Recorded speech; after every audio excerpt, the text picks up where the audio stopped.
İyi. Yusuf bu evde. Onu bekliyorum. Nasıl lan bu evde?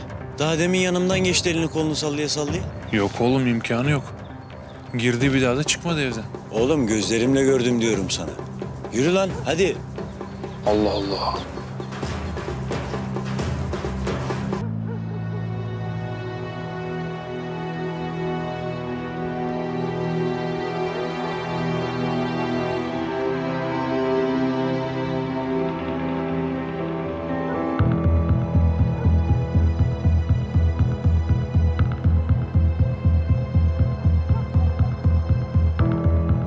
Alsak mı lan bu çocuğu? Dur kafamıza göre iş yapmayalım.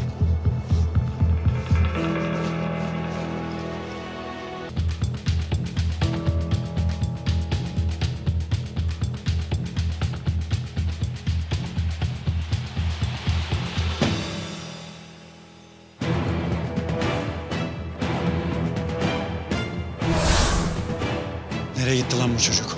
Ne bileyim lan. Ateş! Dikkat et! Dikkat!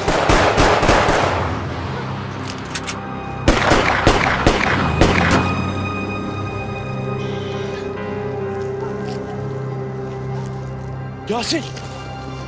Yasin! Yasin aç gözünü kardeşim.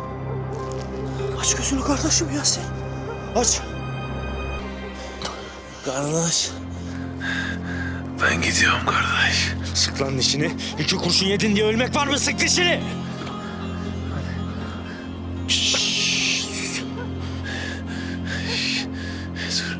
Dur bir dinle. Hadi. Hani sen ekmek çalmıştın. Müdürden ceza yemiştin ya. 3 gün aç yatmıştım. Onu ben çalmıştım kardeşim.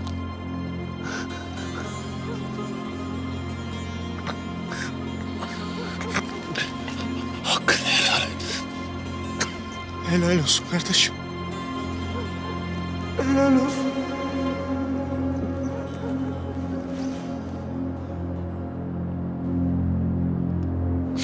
Oğlum nasıl vurulmak lan, kan falan yok.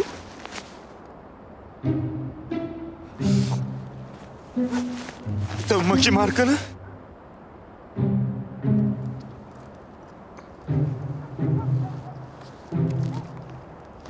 Yelek mi lan bu?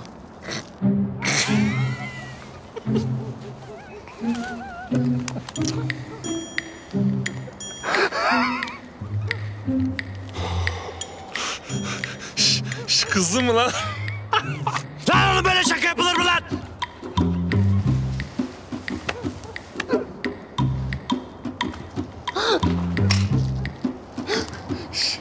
Korktun mu lan? Korktun mu lan gerçekten?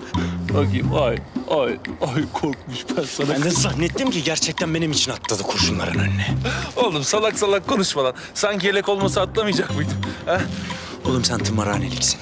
Seni tımarhaneye yatıracağım. Sen tımarhaneliksin. Sensiz gitmem. Oğlum bir el atla. Bak adamlar zaten takip ettiğimizi öğrendiler. Ondan sonra gerçekten kurşunlarlar. Seni hastaneye yatıracağım ben, yok.